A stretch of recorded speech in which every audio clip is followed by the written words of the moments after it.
haleluja, nov dan z Božjim kraljestvom, z Božjo besedo, zjel sem v našem srcu v moči Svetega Duha. Poglejmo si še naprej Jesusove zapovedi. Smo v 35. točki, ne bojte se. Matej 10:31. Ne bojte se torej, vi ste boljši od mnogo vrabcev. Sprav, ko mi spoznavamo moč popolne ljubezni Boga, ki jo ima do nas, to izžene vsak strah iz nas. In sprejemamo edino strah, ki proizvede blagoslov. Se pravi, dobro je, da te strah skoči dol iz strehe na tla, haleluja. So dobri strahovi, obstaja Božji strah, spoštovanje Boga, ampak nikakor se ne boj stvari tega sveta. Nikakor, ker to je demonski duh.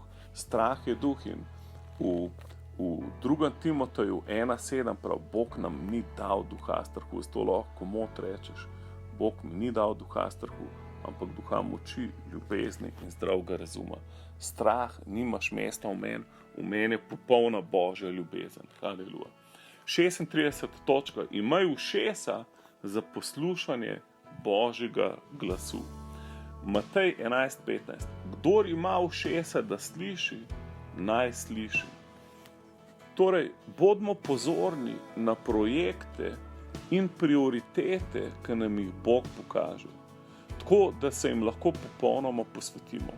Dobro je, da ko začeneš dan z Bogom, si v njegovi besedi. Dobro je, da imaš kaj zapisati zraven, ker ti Bog nekaj pokaže.